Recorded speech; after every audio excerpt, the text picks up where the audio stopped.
तो अब मालदीव के मंत्रियों की छोटी गलती की वजह से मालदीव इंटरनेशनल स्टेज पर अकेला पड़ चुका है।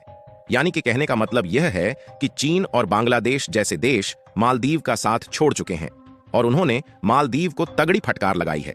मालदीव के जिन 3 मंत्रियों ने सोशल मीडिया पर गंध फैलाई है वह पूरे इंटरनेशनल तक फैल चुकी है और इसी की वजह से चीन ने ऑफिशियल बयान में कहा है कि हम मालदीव का मदद बिल्कुल भी नहीं करने वाले हैं और भारत हमारा करीबी दोस्त है और ऐसे में अगर कोई भारत पर अभद्र शब्द बोलता है तो हम स्वीकार नहीं करने वाले हैं। देखिए, अब चीन, बांग्लादेश और तुर्की जैसे देशों की भी हिम्मत नहीं हो रही है कि वह भारत के खिलाफ मालदीव की मदद कर सके। और जैसे ही यह खबर सामने निकली, भारत या कहें अन्य देशों के टूरिज्म ने मालदीव के एयर टिकट और होटल की बुकिंग को कैंसिल करना शुरू कर दिया और पूरे भारत के 1.4 बिलियन आबादी एकजुट होकर मालदीव का विरोध करने लगी है। और इस बीच भारत के विदेश मंत्री एस जयशंकर जी नेपाल के दौरे पर गए हुए थे और नेपाल भी भारत के साथ एकजुट होकर खड़ा है। जैसा कि हमने आपको पहले भी बताया है कि भारत मालदीव को खाने पीने की सभी वस्तुएं समेत रोजमर्रा की जरूरत वाले सभी प्रोडक्ट भारत ही एक्सपोर्ट करता है और मालदीव की पूरी तरह से इकोनॉमी केवल टूरिज्म सेक्टर पर ही टिकी हुई है और वह भी केवल भारत के बलबूते। लेकिन ऐसे में भी अगर मालदीव ऐसी हरकतें करता है तो भारत मालदीव को कहीं का नहीं छोड़ने वाला है। भारत और मालदीव के इस विवाद में कुछ नई अपडेट आई है जिसे हम इस वीडियो में बताने वाले हैं। लेकिन आगे बढ़ने से पहले भारत के इस शानदार कारनामे के लिए इस वीडियो को एक लाइक और चैनल को सब्सक्राइब जरूर कीजिए। आपको बता दें कि चीन, पाकिस्तान और तुर्की को मालदीव अपना सबसे करीबी दोस्त बताता है, लेकिन कमाल की बात यह है कि ये देश भी अब मालदीव की मदद करने के लिए तैयार नहीं है और ऐसे में मालदीव, जो कि छोटा सा देश है, वह अकेला पड़ चुका है। पहले मालदीव सोच रहा था कि वह चीन से मदद मांगेगा, लेकिन चीन ने जिस तरह से मालदीव को फटकार लगाई है, मालदीव को भी इसका अंदाजा हो गया है कि वह अब किस लेवल की गलतियां कर रहा है। दरअसल मालदीव ने इसकी शुरुआत एक छोटी गलती से की और इसकी छोटी सी गलती यही है कि मालदीव के राष्ट्रपति ने भारतीय सैनिकों को बाहर निकालने की प्रक्रिया शुरू कर दी। मालदीव में भारत के 77 सैन्य कर्मी मौजूद हैं जो कि सैनिक के रूप में काम करते हैं और इन सैनिकों को मालदीव तब भेजा गया था जब मालदीव को इसकी काफी ज्यादा जरूरत थी और मालदीव की हर परिस्थिति भारत में मदद करता है। अगर मुसीबत में मालदीव की मदद भारत ना करता तो मालदीव कभी का खत्म हो गया होता, लेकिन भारत ने मालदीव की हर परिस्थितियों में मदद की है, फिर चाहे खाने पीने की चीज हो या फिर इकोनॉमिकली हेल्प। यदि देखा जाए तो हर साल लगभग भारत के 2 लाख टूरिज्म मालदीव घूमने जाते थे और मालदीव की अर्थव्यवस्था में हम भारतीयों का एक बहुत बड़ा योगदान था। हालांकि मालदीव में अन्य देशों के भी लोग टूरिज्म के रूप में आते थे, लेकिन भारत की अपेक्षा बहुत कम थे। फिलहाल अभी भारत मालदीव को होने वाले एक्सपोर्ट बंद नहीं किया है, लेकिन अगर मालदीव इसी तरह चालबाजी करता रहा तो भारत सरकार जल्द ही इस पर फैसला ले सकती है। अगर इस मैप में देखेंगे तो भारत ही एक ऐसा देश है जो मालदीव के सबसे करीब है, इसलिए भारत सबसे सस्ते दामों में मालदीव को खाने पीने के आइटम्स एक्सपोर्ट कर पाता है। फिर भी इन सबको ना देखते हुए अगर मेन मुद्दे की बात की जाए तो जैसा आप सभी को मालूम होगा कि भारत के प्रधानमंत्री नरेंद्र मोदी कुछ दिनों पहले लक्षद्वीप के दौरे पर गए हुए थे, जहां नरेंद्र मोदी जी लक्षद्वीप की किनारों का आनंद लेते हैं और वहां के नए नए लोगों से मिलते हैं और यहीं से सभी भारतीयों को संदेश देते हैं कि जब हमारे भारत में ही इतनी सुंदर जगह है जहां पर हम अपनी छुट्टियां बिता सकते हैं तो हम मालदीव में क्यों जाएं? अगर देखा जाए तो लक्षद्वीप की सुंदरता मालदीव से कम नहीं है और भारत ने लक्षद्वीप में 5G नेटवर्क उपलब्ध कराने की प्रक्रिया शुरू कर दी है और ऑलरेडी इस पर एक बहुत बड़ा इन्वेस्टमेंट किया जा चुका है।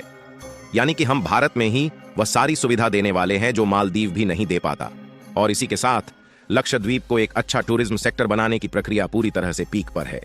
भारत के इस कदम से मालदीव के मंत्रियों को समझ में आने लगता है कि अब उसका टूरिज्म सेक्टर बर्बाद होने वाला है और इसी पर मालदीव के कुछ मंत्री अभद्र रूप से टिप्पणी करते हैं और नरेंद्र मोदी को जोकर बताते हैं और इस खबर के फैलते ही सभी भारतीय एकजुट होकर मालदीव का विरोध करने लगते हैं और मालदीव को पूरी तरह से बॉयकॉट करने की बात कहते हैं और देखते ही देखते एयर टिकट और मालदीव के लिए जो होटल्स की बुकिंग थी वह कैंसिल होना शुरू हो गई। यहां तक कि इंडिया की टूरिज्म कंपनियों ने खुद मालदीव की बुकिंग करना बंद कर दिया और मालदीव के बजाय लक्षद्वीप की बुकिंग को बढ़ावा दिया जा रहा है।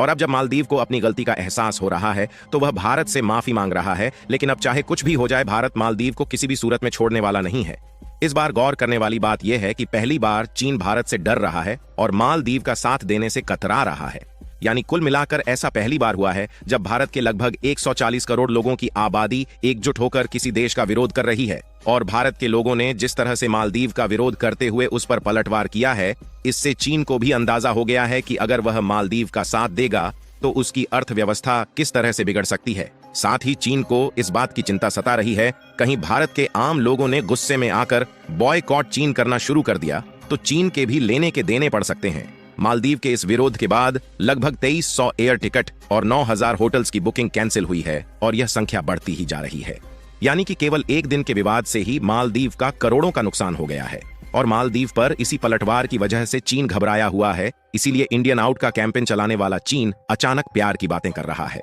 और चीन इस बात से डर रहा है कि उसके द्वारा भारत को होने वाले एक्सपोर्ट पर प्रतिबंध न लगा दिया जाए, क्योंकि ऑलरेडी चीन के काफी सारे प्रोडक्ट इंडिया में बैन हो चुके हैं। और अगर इस बात पर आप ध्यान दें तो भारत सरकार से पहले तो इस बार भारत के आम जनता ने ही इस विवाद का मोर्चा संभाल लिया है और पूरे भारतवर्ष में बॉयकॉट मालदीव के ही चर्चे चल रहे हैं, जिससे मालदीव की रातों की नींद उड़ गई है। यही कारण है कि भारत के हर मामले पर ध्यान बांटने वाला चीन इस बार अभी भी खामोश है और मालदीव का साथ देने से कतरा रहा है। आपको बता दें कि इस समय मालदीव के राष्ट्रपति मोहम्मद मुइज्जू चीन पहुंचे हुए हैं, लेकिन उनकी मौजूदगी पर ज्यादा ध्यान नहीं दिया जा रहा है और मालदीव के राष्ट्रपति ने चीन जाने का यह एक कदम भारत के खिलाफ उठाया था, जिससे मालदीव और चीन मिलकर भारत के खिलाफ खिचड़ी पका सके। लेकिन मालदीव को यह नहीं पता था कि उसके चीन पहुंचने से पहले ही इतना बड़ा बवाल हो जाएगा। खैर, इससे तो यह साफ हो गया है कि मालदीव जिसके बलबूते इतना उछल रहा था, उसका करीबी दोस्त चीन भी अब उससे दूर भागने की कोशिश कर रहा है।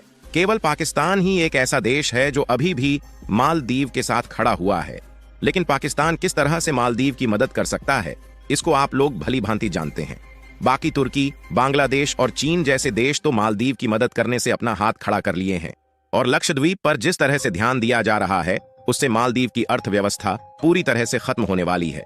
बाकी आपको क्या लगता है कि इन सब के बावजूद भी मालदीव ठिकाने लगने वाला है या नहीं? अपनी राय कमेंट में जरूर बताएं और भारत की आम जनता के इस शानदार कदम के लिए इस वीडियो को एक लाइक जरूर करें और इस वीडियो को अपने मित्रों तक शेयर करें ताकि उन्हें भी जानकारी मिल सके और चैनल को सब्सक्राइब करके बेल नोटिफिकेशन को ऑल पर जरूर रखें। वीडियो को अंत तक देखने के लिए धन्यवाद।